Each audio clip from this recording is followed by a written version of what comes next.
Reconstruction of memory. क्या memory में भी कोई कंस्ट्रक्शन होती है? यानी इसकी कंस्ट्रक्टिव नेचर क्या है? बार्टलेट एक बहुत मशहूर मेमोरी रिसर्चर है, उसने एक्सपेरिमेंट किया स्टोरीज पे। जो स्टोरी अभी सुनाई गई है वो कुछ इंटरवल के बाद बदल जाती है। इसका मतलब है वो मुसलसल तामीर हो रही है, उसके अंदर चीज़ें शामिल हो रही हैं या निकाली जा रही हैं।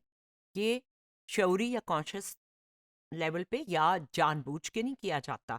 मेमोरी की नेचर ही ये है कि एरर्स और ओमिशंस जो हैं वो हमें ये बताती हैं कि वो पार्टिसिपेंट का जो कल्चर है उसके हिसाब से लोग स्टोरीज को मॉडिफाई कर लेते हैं। अमेरिका में अगर उसे सेल फोन कहा जाता है और पाकिस्तान में मोबाइल, तो स्टोरी सुनाते हुए चाहे उसने सेल फोन का लफ्ज़ सुनाओ, वो जब दोबारा सुनाएगा तो उसको मोबाइल कहेगा। वो एक एरर तो है लेकिन उसने वो कल्चर के हिसाब से चेंज हो रही है।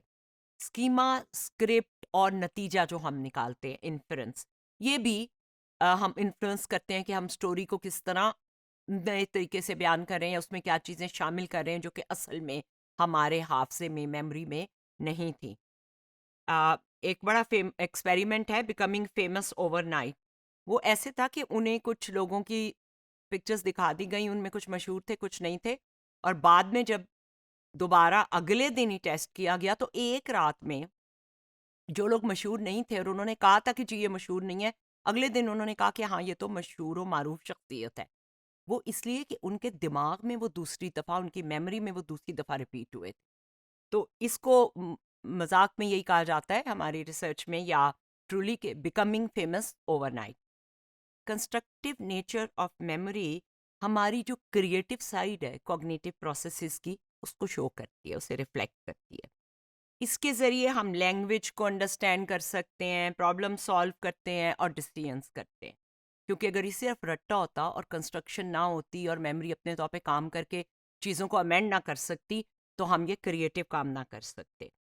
इसी के ज़रिए हम जो इंफॉर्मेशन कंप्लीट नहीं होती उसमें फिल इन द ब्लैंक हम कर लेते हैं, क्योंकि हम रिकंस्ट्रक्शन कर सकते हैं।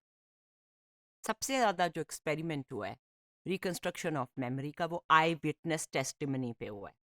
आई विटनेस टेस्टिमनी ये होती है कि अदालत में कोई बयान देता है कि मैंने अपनी आंखों से इस शख्स को ये जुर्म करते देखा है। इसमें बहुत ज़रूरी था काम करना, क्योंकि लीगल नतायज इसके होते हैं, किसी को सज़ा मिल जाती है। इवन मर्डर के केस के अंदर कोई शख्स जो है वो 18 साल भुगत चुका था जब पता चला कि जिसने वो बयान दिया था उसकी विटनेस में प्रॉब्लम थी। वो झूठी गवाही नहीं दे रहा था लेकिन उसकी अपनी मेमोरी में रिकंस्ट्रक्शन हो चुकी थी।